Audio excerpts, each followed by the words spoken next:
My name is Pascal Dombis, I'm an artist, and the show today is called Eurasia.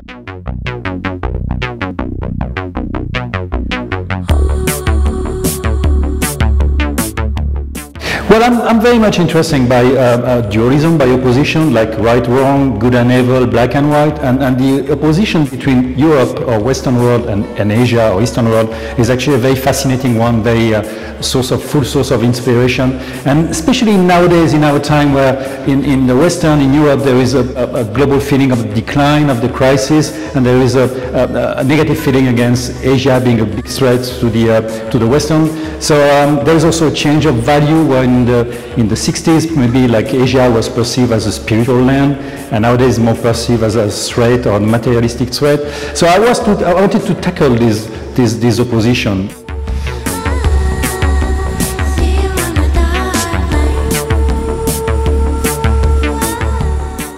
All my work is based on basically using the computer, but in an excessive way, so that the excessive calculation, the excessive repetition, the excessive amount of data creates something that is not expecting at the beginning of the process. So there is a kind of a surprise, a kind of unexpectedness, a kind of a rational that happens, because normally the computer is something very cold and very predictable. So I try to get something unpredictable from a computer process.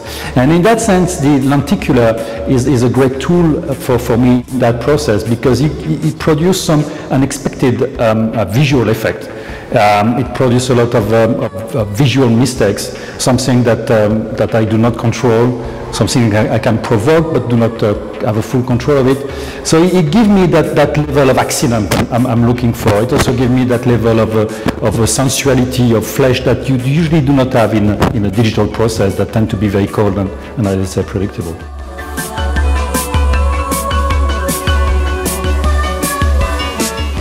In the piece behind me, there should be something like 25,000 images per panel, so 50,000 in total. And so that's a lot of images. That's why it's creating this kind of a weird circle line.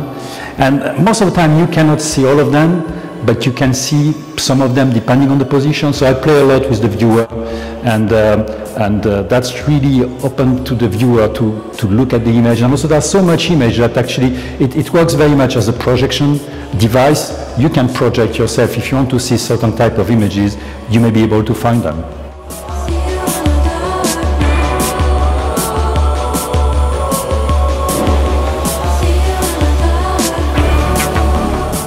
So this is coming from the internet, from basically a search engine like Google. And in my process, I do it on the long term, so like typically the piece behind me on a 2 years time frame in different languages. But I do not select the images. I let the images find their own way. So it's not me that will put that image at that position. I create the condition at the beginning, let the process go, and at the end I decide to take the piece or not. That's a piece that is based on sensor images from mainland China.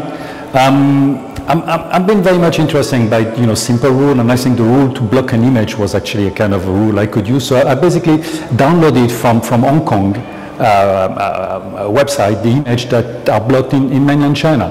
And what interests me in that type of piece is not really to claim about censorship. Of course censorship is bad, and you are not waiting for me to tell you that censorship is bad, but it's more that there are such amount of images that are blocked, and you've got some images that are politically meaningful. You have some images that are actually against the West, and you've got a lot of images that are just nice images.